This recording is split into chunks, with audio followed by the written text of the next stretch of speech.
Hello, hi dear student. Hope you are all well. So today I am going to conduct the class on CIMA BA2. This is the symbol of the subject. The subject name is Management Accounting, right? MGTM, I mean Management Accounting. Management Accounting. First of all, before conduct, as this is the very first class, that's why before conducting the class, I want to share some important information regarding exam of this subject with you. So you guys have to sit for the CBE exam, that means computer-based exam for this paper, and in the exam you have to confront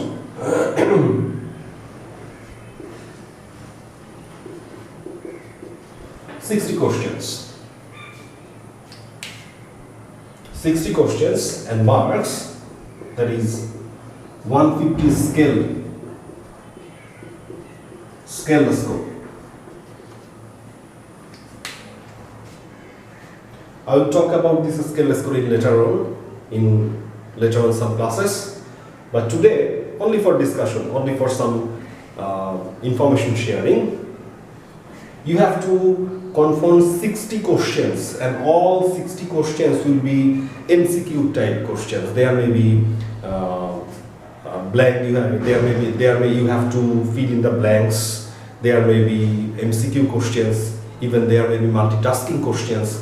Even some questions may be different types. But all are MCQ types questions. 60 questions have to be answered. 60 questions have to be answered, and there is no sort of negative marking. That's why you have to go through all the question without any sort of thinking or boringness. Clear? 150 scale score. For these 60 questions, 150 marks is allowed. 150 scale scores is allowed. Each question will contain the same kinds of mark or same number of marks, right? Now the thing is that is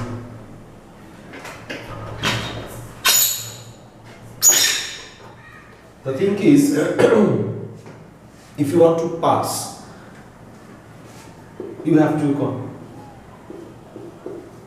to get at least 100 scale score within this 150, right? Remember, if you are to pass this subject, in that case you have to carry, or you have to get at least 100 scale score. So this is one of the very much important things. That means you have to work hard. The next segment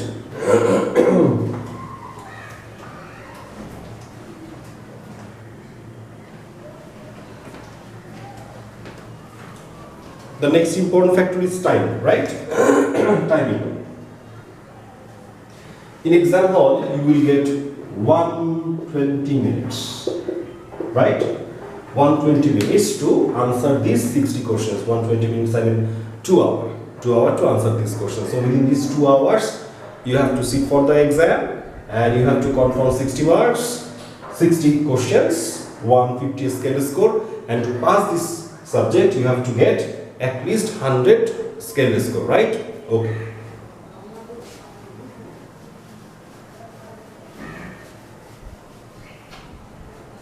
Now, I'm going to start the very first chapter of this. Before starting that, I have to remind you that is in this subject we'll go through near about 17 to 18 chapters. 17 to 18 chapters. Within these 17 and 18 chapters, according to my experience, you do not provide importance in some specific chapters or less importance in other chapters. All chapters are important if you want to pass through this exam. Clear? Because this is not conventional study. This is a kind of professional study. So in this case, if you want to go through in the exam, in that case, you have to provide importance of all the chapters that I am going through. Clear?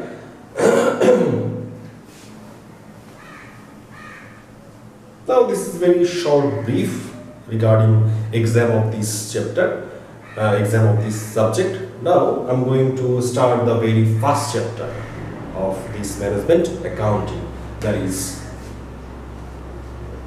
cost classification and behavior. This is very important. The subject we are going to start, that is management accounting. In some sort, it is also called cost accounting. That means, in this subject, we try to measure the cost to operate business, and we try to control over that cost so that we can increase the profit portion. Clear? We'll discuss this later, gradually. So today, we are going to start the very first chapter that we have already discussed, that is already said, that is this is cost classification and behavior. Think yourself for a while.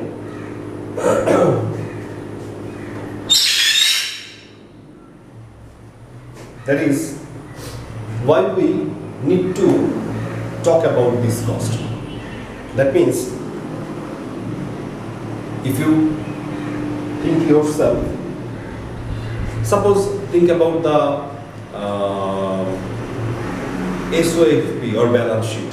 In the balance sheet, you have to record the inventory, right? That means cost of the inventory.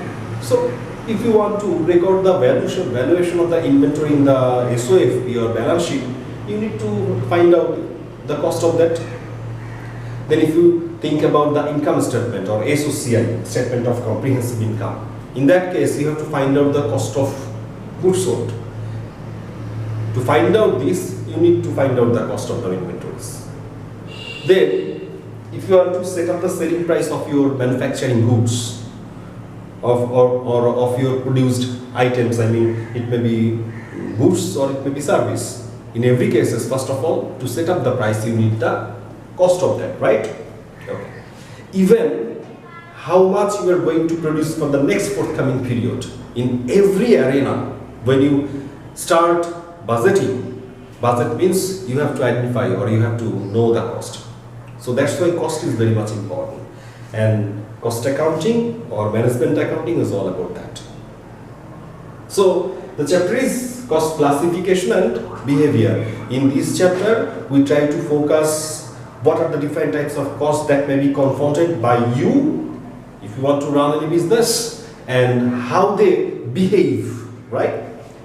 That means if you are very much clear about the types of the cost and their regarded behavior, in that case it is very much easier for you guys to control over that. And if you make the control over that, it will help you to increase the profit gradually, right? This is the ultimate focus of a business people. Okay. So, in this chapter, it is very much clear, that is, we are going to find out the types of the cost, classification of the cost, and their behavior regarding different kinds of production. Okay. Before starting that, you need to know some components regarding cost. That is, first one, cost object. Cost object. And another is cost unit, right? And another is cost center. First of all, what do you mean by cost object? Anything for which you have to think for accumulation of cost. Anything. It may be service, it may be product, it may be some specific component, everything. Anything for which you need to consider some kinds of cost, that is cost object. Clear? Okay. Then cost unit. Specific or individual service or cost or product for which you have to accumulate the cost. Suppose, as for example, this pen, it is a cost unit. This pen is a cost unit, because when you are manufacturing these kinds of pen and when you pack this, right, pack this, you need to know the cost of this individual item. So cost unit means individual, it may be product or it may be service for which you have to accumulate cost. In the case of service providing, suppose think about the CFR. CFR, their cost unit is, that is hour basis, that is audit hour, how many hours they are spent for a specific job. For that's why they are charging. Clear? So cost unit is individual product or service for which you have to accumulate the cost. Then cost center. Cost center, if you think about a business organization, there may be several departments: production department, sales and distribution, marketing department, etc., etc. For each department, you have to accumulate a specific cost, and you need to know what is the total cost to run that specific department. So cost center means individual product or service location. Service location, I mean different kinds of department: production department, sales department, etc., etc. Even accounts department, finance department, that is a specific product or service location for which you have to accumulate or generate cost. That is all about cost center. Okay, I think it is clear. So cost object, cost unit, and cost center. Okay,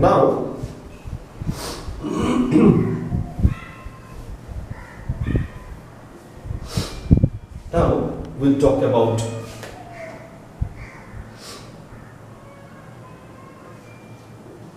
cost classification, right?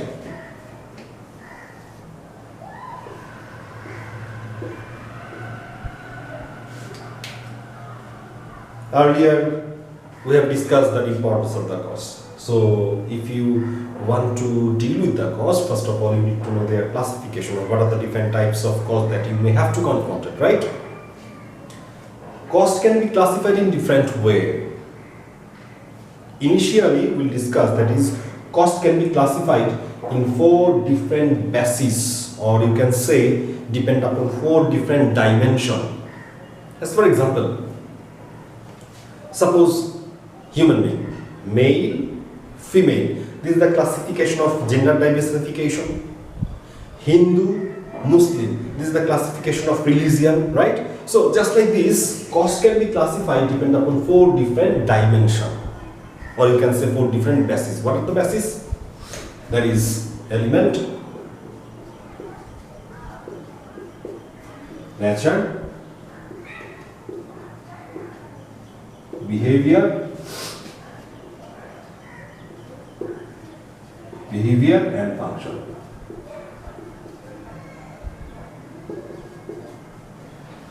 This is not the classification of the cost. These are the different types of dimension through which we can classify the cost. Clear? So we'll discuss this.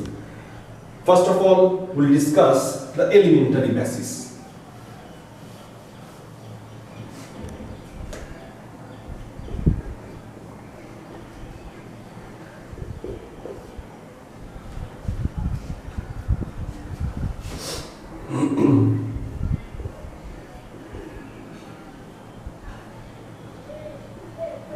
According to elementary basis, or in the dimension of element, we can classify the total organization cost into 3 different categories.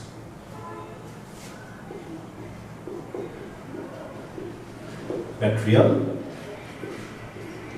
labor, other expenses. That is, if you think yourself for a little while, what are the total cost to run any kinds of business organization? Suppose you are a manufacturer of these kinds of pen. In that case, to operate the business, first you need to purchase different kinds of material, right? Raw material, it may be office equipments, it may be furniture, etc., etc. Material you have to purchase.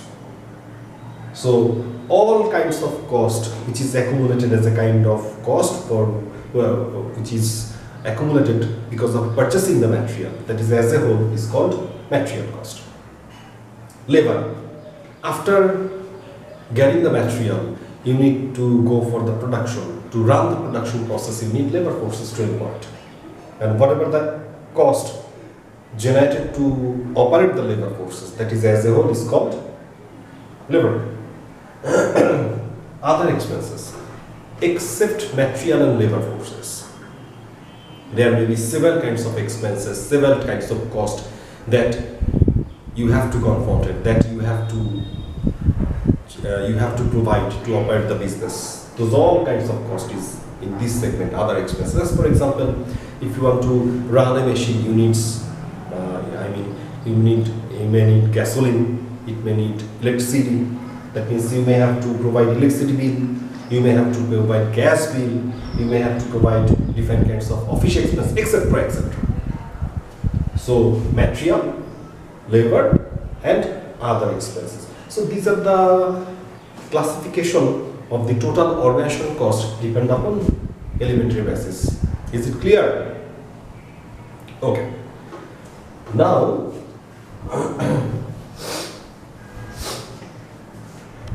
nature. According to nature,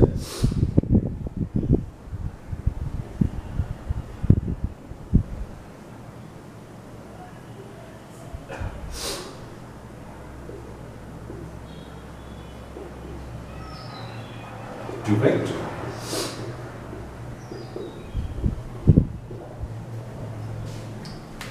depend upon nature, we can classify the cost, total organizational cost, in different way.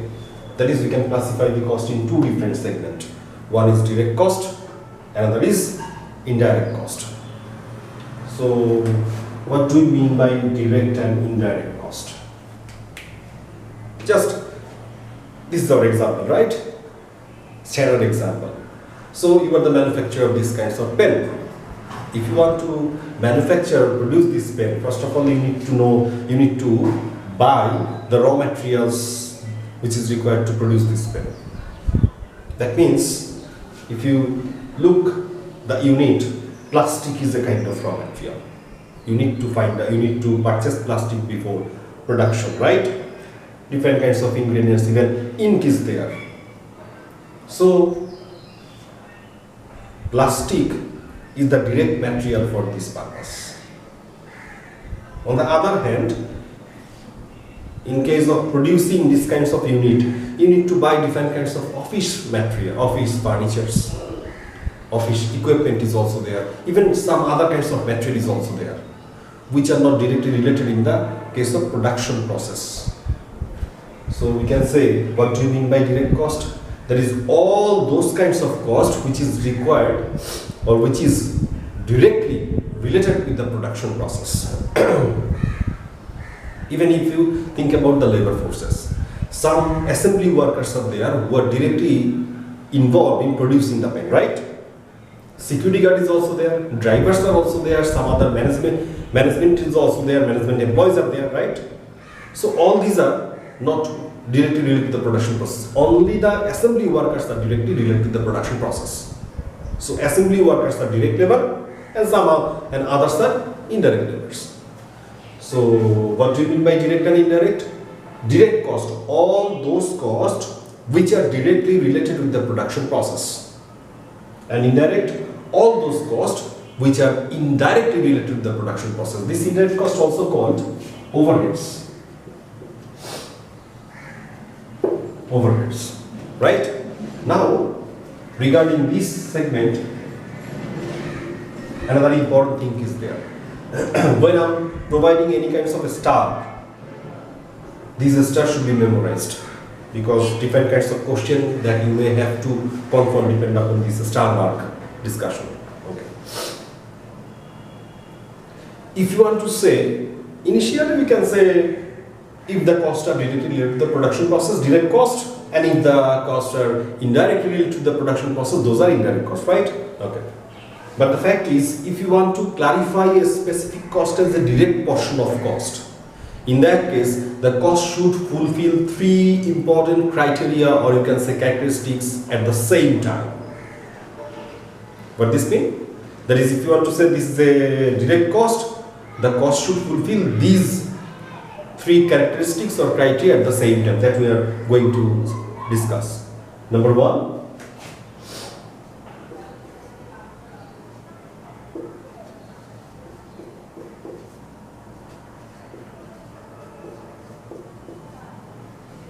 directly related with the production process that we have already discussed.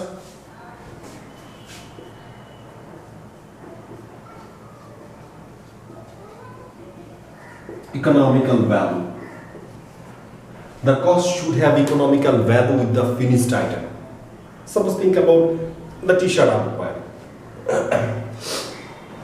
Suppose the price of this t-shirt, as for example, the price of the t-shirt is, suppose as for example, 100 taka. With the t-shirt, there is a label at the back, right? The label, small label. The label price maybe 1 paisa, 2 paisa, or suppose as for example 5 paisa or 5 cent you can say. Do you think 5 cent has economical value or comparable with $100 or 100 taka? Not that, right? So the thing is economical value. The cost should have economical value with the finished item. Think about, I'm going to provide you another example. Suppose, think about the chair, fabricated chair. The chair price is suppose 3000 taka, 3000 BTT. To fabricate that chair, you need some specific glue or staple, right? Staple. The price of the staple or super glue or glue that used to fabricate the chair is not comparable with the whole price of the chair. That's why staple, pins or super glue which is used in producing the chair, which is directly related to the production but is still not direct cost because that doesn't have the economical value. So directly related, it should be directly related to the production process. It should have economical value with the finished item and easily identifiable.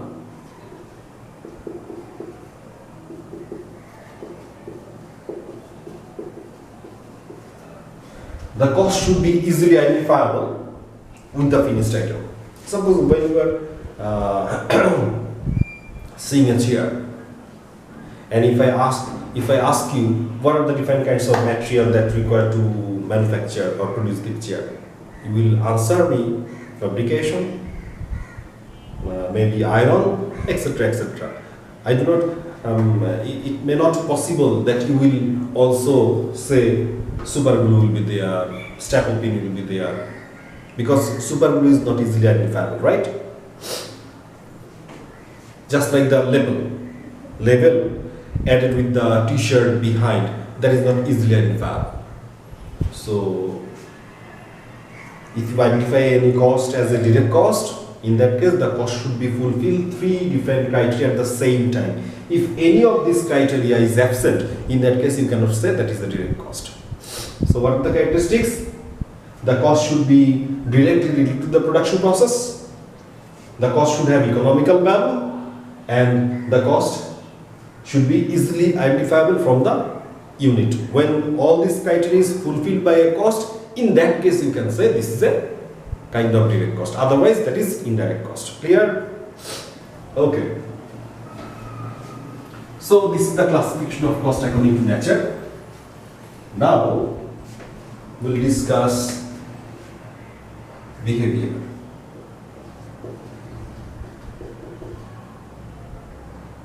Behavior. According to behavior,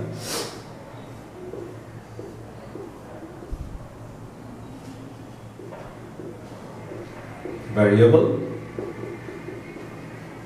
fixed, semi-variable.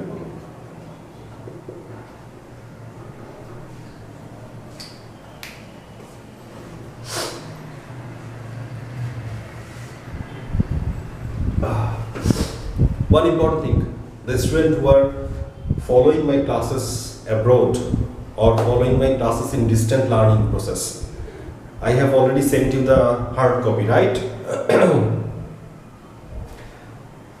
And this is the discussion. your task is to, first of all, deeply follow my class. After listening my class and after going through my all classes, then go through the hard copy that I have already supplied you. I think it will much more helpful for you guys to know the basic. Okay, so follow my class first of all, then go through the hard copy. And within the hard copy, I prefer BPP, right? Okay. So behavior, depend upon, so first of all, what do you mean by behavior? Behavior means attitude. Behavior, think about, sorry, think about the pen, plastic. This individual pen needs some specific amount of plastic. If I take the decision to produce one pen, some sort of plastic is there. If I want to produce two pen, some more plastic will be there. 3 pen, 4 pen, 5 pen, 6 pen, more. Gradually more plastic will be added or more plastic will be needed. Behavior means, that is with the production volume. When I'm taking decision to produce 2000 rather than 1000. That means if you want to change your decision regarding the production volume, this cost or the cost actually behave in different way. Depend upon this criteria, costs are 3 kinds: variable, fixed and semi-variable. First of all, variable. Some costs are there which varies with the level of production or with the level of decision regarding the production. I mean, if you take the decision to produce more, you require more cost. If you take the decision to lessen your production, this cost will also reduced. These are called variable. That means cost that varies with the level of production. Clear? Graphs. If you think about the graph, suppose this is the horizontal axis, this is the vertical axis. According to horizontal axis, we plot the inputs, and vertical axis, cost. If you are thinking about the variable cost, first of all, no production, no sort of variable cost is there. But as you are operating more and more, a specific constant of cost will be added and the cost line will be just like this one. Suppose, as for example, if you want to produce 1 unit, the cost is this much. If you want to produce 2 units, then the cost is this much. That means with the increasing inputs, or you can say with the increased production volume, your cost is gradually increased. Clear? Your cost is gradually increasing. One important thing is that there. In the variable cost of production, that means suppose when you are the producer of this pen, right? Plastic, we are talking about the plastic. We assume a standard amount of plastic will be needed for each individual pen. As for example, $2 plastic will be needed for each individual pen. As for example, if you want to produce 2 pen, you need $4. If you want to produce 3 pen, you need $6. That means in between the difference is 2, 2, 2. That means a constant amount 2 is increasing as you are increasing your production volume, right? So you can say variable cost per unit. When you are changing the production run or production unit, a constant amount of variable cost is charged with the previous unit.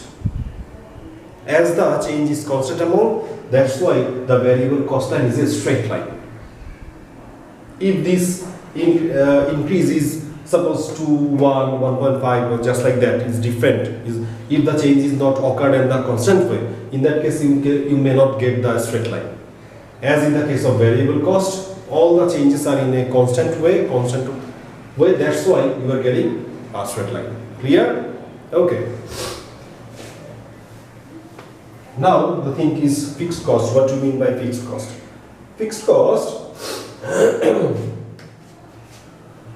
some costs are also there which will be unaffected or unchanged, whatever the activity is or whatever the decision regarding the production is. Think an example. Suppose this is the warehouse, right? Warehouse. The capacity, another example. Suppose a 5 metric ton delivery truck or van. If you want to deliver some specific goods, suppose as for example 3 metric ton goods from Dhaka to Khulna, and you are hiring a truck which capacity is 5 metric ton, right? If you want to deliver 1 metric ton, 2 metric ton, 3, 4 or up to 5 metric ton regarding the capacity of the truck, you have to provide a specific amount. That means you can change your decision 1, 2, 3 or 4 or 5 metric ton, but in every cases the cost is fixed. But if you want to deliver more than the capacity, then the question is different. We'll discuss that later on. So fixed cost, some costs are there which remain unchanged or unaffected within the relevant range, or you can say the capacity. These are fixed cost. So that's why we can say, suppose horizontal axis, just like the previous, horizontal axis is representing the unit and vertical axis representing the cost. Suppose if you think about the truck, up to 5 metric ton, your cost is this much, right? Up to 5 metric ton, your cost is this much. If you want to deliver 1 metric ton, 2 metric ton, 3, 4 or up to the capacity 5 metric ton, your cost is this much. That's why this is fixed cost. But the thing is, if you want to go beyond the capacity, suppose you want to deliver 8 metric ton, in that case you have to hire another truck, right? So another truck means another fixed cost is there. And if the capacity of that truck is another 5 metric ton, 5, 10, up to 10 metric ton, 10 metric ton, 5 to 10 metric ton, your cost is this much. So as the cost is increasing gradually with a specific capacity, that's why we can say this is stepping or stepped fixed cost, as the fixed cost is increasing gradually by a step by step. Clear? That means up to 5 metric ton, suppose as for example up to 5 metric ton, your delivery cost is 10,000. If you want to hire another truck, your delivery cost will be 20,000. Clear? This is fixed cost. With this fixed cost, I want to share another important graph.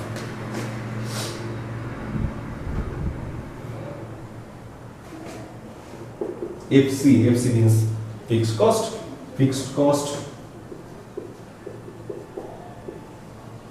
important, this is very much important.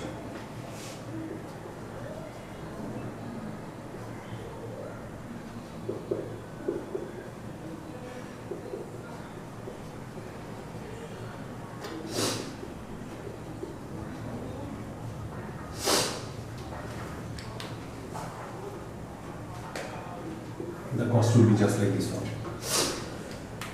Thing is, we have discussed fixed costs remain unchanged or unaffected with a specific range or relevant range of activity. But fixed cost per unit decreases with the increased production volume or with the increased production decision. What do we say? That is, fixed cost per unit decreases. See, suppose the truck you hired delivery cost is suppose 10,000, right? 10,000. That means when you are delivering 1 metric ton, you are providing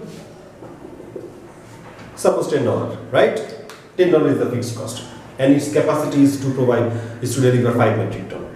When you are delivering 2 2 metric ton, still the cost is $10, because still you are within the relevant range. But if you think about the cost per unit, that is in this case what will be the cost of delivery cost per unit? In that case the delivery cost per unit is $5.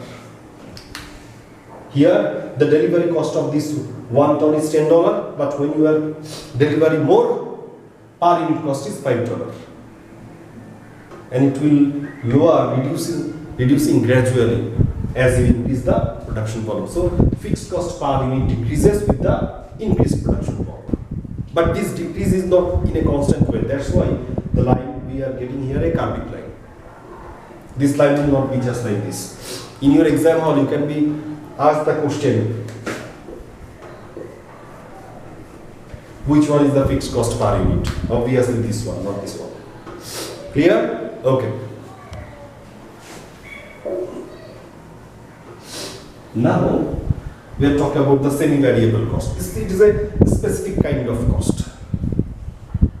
Why this is a specific? This is the combination of both variable and fixed cost. If you are getting any cost which have both fixed portion as well as variable portion, in that case you can say that is a semi-variable cost. So the graph is obviously the combination of these two, the graph of these two costs, right?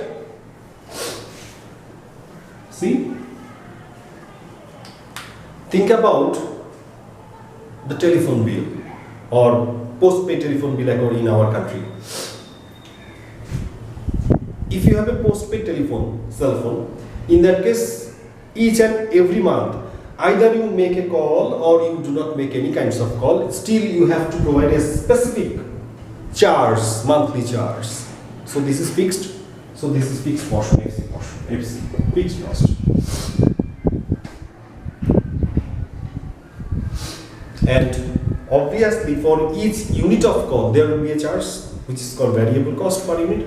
So when you are making zero call, in that case your charge is only this portion, that is monthly charge, fixed cost. But as you are making calls 1, 2, 3, 4, 5, 6, with this fixed portion of cost there will be another variable cost to be there. So if you want to know what is the total cost of making 5 calls, in that case this total portion will be the total cost. This portion is fixed portion and this portion is variable portion. So we can say semi-variable cost is a specific kind of cost which is the combination of these both types of cost. That means when you are combining this variable and fixed portion, that you can get the semi-variable cost. So we can say, if you want to find out the total cost of anything, that means you have to combine all kinds of variable cost plus fixed cost. So we can say total cost of anything is a kind of example of semi-variable cost. Clear? Today this is the very first class, so I'm trying to discuss or try to retain my discuss depend upon the concept. Next class we'll discuss different kinds of mathematical problem regarding this chapter. So each and every chapter you have to memorize. Each and every chapter, the first class will be depend upon the basic, and the second class will depend upon the different kinds of problem solving regarding that chapter. Clear? Okay.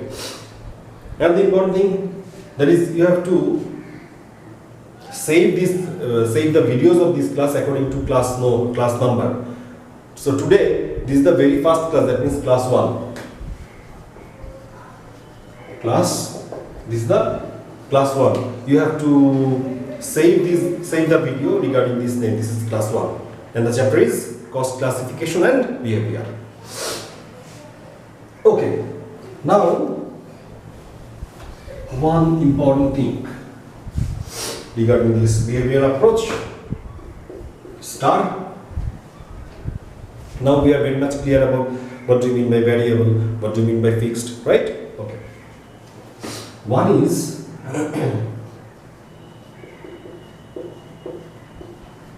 variable cost unit and another is total variable cost.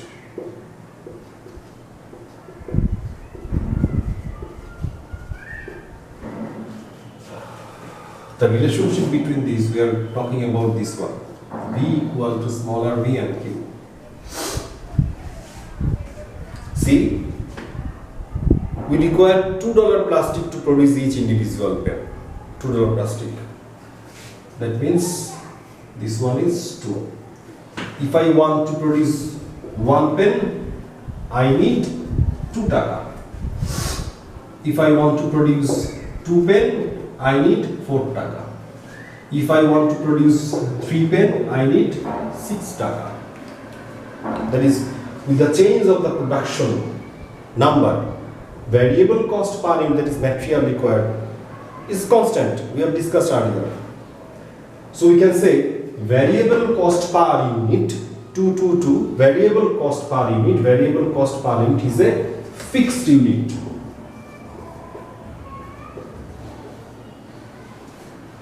Variable cost per unit is a fixed unit. But total variable cost, capital V, it is changing each and every time when you are changing your decision. That means with the production run. That's why total variable cost is a variable unit. So we can say variable cost per unit is a fixed unit, but total variable cost is a variable unit. Total variable cost is a variable unit. If you think about the graph, clear? Graph is very much important. Several kinds of questions that you may have to confront regarding graph. So you have to clear your basic regarding graph.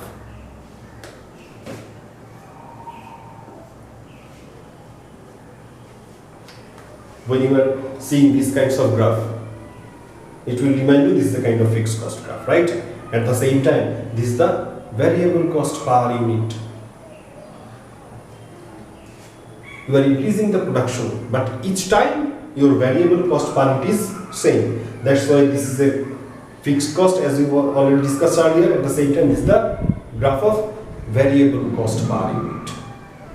But total variable cost 2, 4, 6, 8, just like that. So total variable cost when there is no production, 0. As you are increasing the production, it shifts upwards, it will go upwards, but at a constant rate. That's why this is a straight line. So this is the total variable cost line, and this is the variable cost line, or you can say fixed cost. Clear? This is important.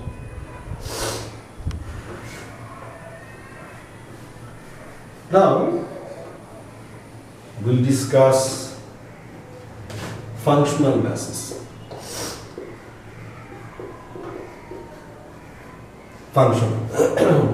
Depend upon the function, we can classify the cost in 2 different categories. One is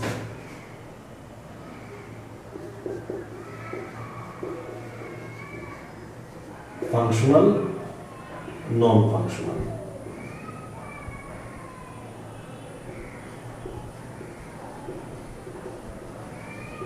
Or you can say cost of productive activity, cost of non-productive activity. Up to this level of discussion, we are talking about manufacturing things or providing service, right? In every cases, there are different types of cost. We have already discussed different types of cost. So whatever the discussion up to this level, these all are actually functional basis of cost, or you can say cost of productive activity. You have already produced these kinds of pen. But if you want to sell this pen, you have to step forward to the market. You have to spend huge amount for advertising purpose. You have to spend huge amount for distribution purpose. You have to spend huge amount even to operate the business. You need to spend behind the administrative expense, right? So marketing, sales and distribution, administrative expense, these all are costs which are non-productive activity cost. So if you want to find out the TC, all kinds of production cost should be there, plus all kinds of non-productive activity cost should be there. Marketing, sales and distribution, marketing, research and development, everything. These are costs which are non-productive activity cost. So the thing is, it is important that is cost card. Cost card. So what we discussed gradually, if you remind some sort, then it will be very much easier. If you want to find out the total cost of a production, direct material, direct labor, direct other expenses. We have discussed direct things, direct cost, okay.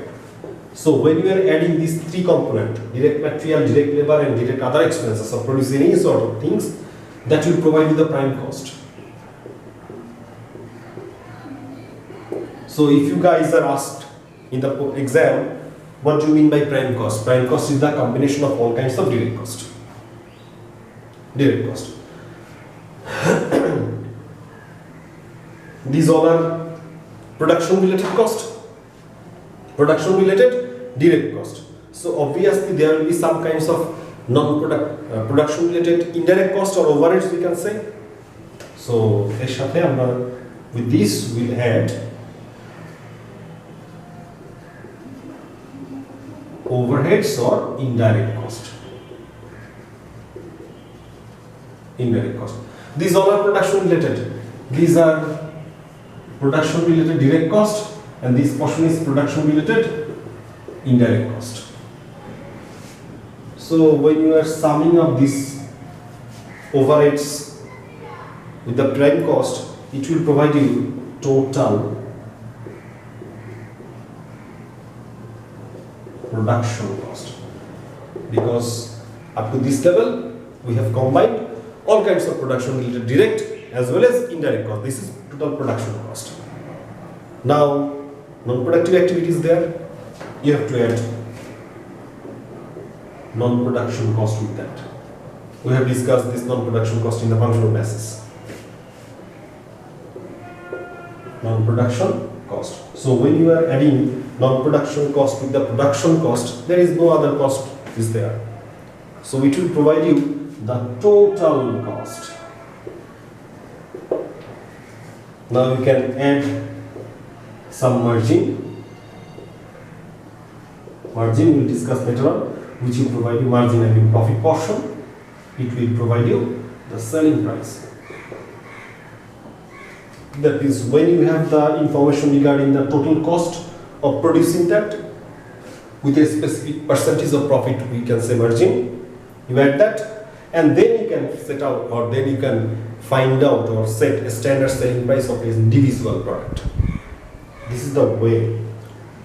This is the generalized way in setting up the selling price of a specific product or a specific unit of service. I think it is clear to you, right?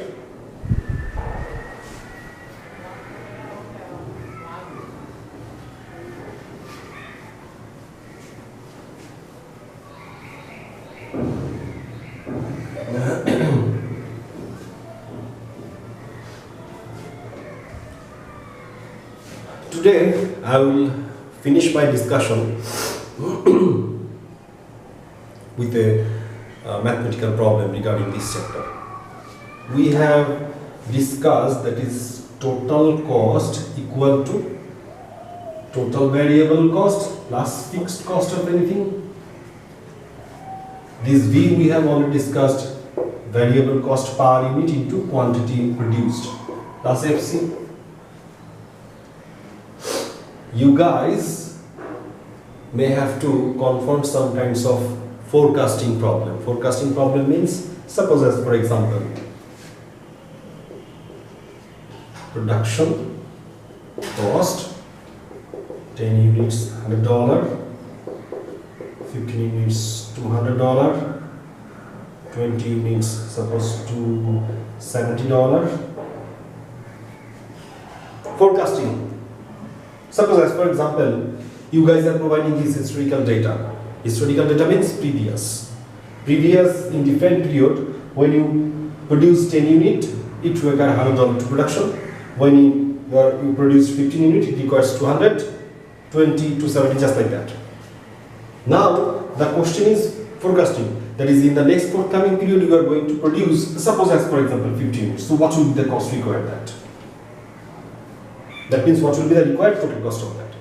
So if you can find out this V and FC, suppose as for example, with the specific quantity you can find out the total cost. Right? So these kinds of problem you may have to confront it. The thing is, first of all we need to find out the V and FC by using this historical data. This method is called high-low method. High-low. Oh, another important thing, when I discuss any kinds of basic, I will provide you small some kinds of example which are very much easy. If you want to go through the books, you have to memorize these examples. It will help you to understand some more. High-low method. By using high-low method, we can find out the variable cost per unit of any historical data. The formula is variable cost per unit equal to cost of high activity minus cost of low activity divided by high activity minus low activity. In this example, cost of high activity. Our historical data is production of 10 unit, 15 unit, 20 unit. What is the high activity? That is 20 units. So the cost of 20 units is 270. The cost of high activity is 270. Minus cost of low activity. Within these three activity, what will be the low activity? 10 was low activity. So the cost of low activity is 100. By high activity 20, low activity 10. So if you try to find out the result, it will 70, 10. That means 7. Right? No, sorry. It will be 100.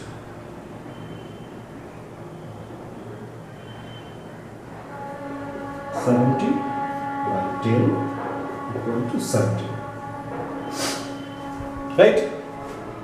So this 17 is the variable cost per unit. So why this is called high-low method? Because we are calculating the variable cost per unit here by using the highest and lowest activity. That's why this is called high-low method. So now you have the variable cost per unit. So we have calculated the smaller v here, which is 70. Now we need to know the calculation of FC. Here, take either high activity or low activity. The production cost of 10 units is, suppose as for example TC of 10. TC of 10, it is provided. This is 100. This 100 comes with this rule. V, we have already calculated 17. Q, this $100 cost actually comes when you are producing 10 units. So Q is suppose 10 plus FC that you are going to find out. So FC will be 100 minus 170. Okay, this is not the normal scenario. I put this example, that's why the thing is just like that. Clear? So by going through this way, you can find out FC. Why I am talking about this? Here FC is minus 70. Minus 70. Minus Ashtela, the result is minus. This minus will never become when you are providing a specific example. So the thing is, suppose for our kind of discussion, we assume that is fixed cost is, suppose as for example 70. Suppose the result, I'm assuring you the result minus comes because I set up this example without any kinds of whimsical I set up this example. Clear? This is not the original. But when you guys are providing original data, this fixed cost will always a positive amount. Suppose as for example here the fixed cost is suppose as for example 70. So you have variable cost 70 and fixed cost 70. If in that case you can find out the total cost, or you can forecast the TC of 50 unit. What will be the TC of 50 unit? VQ plus FC. V we have calculated 17, Q that you are forecasting 50 units plus FC suppose 70. So you can find out the total cost. So thank you for this class. This is the very first class. I hope this class will help you to understand the cost classification and behavior. Next class we will discuss some mathematical problems regarding this chapter. Okay, thank you guys. Thank you. Oh, another important thing, if you have any question, you can ask your question in our YouTube channel, or at the same time you can ask the question to my WhatsApp number. The WhatsApp number you guys will be provided in the YouTube video. Under the YouTube video there will be my WhatsApp number. So you can ask me any kinds of question regarding WhatsApp number, or you can ask the question in the video. Okay, thank you guys. Hope you understand. Stay cool.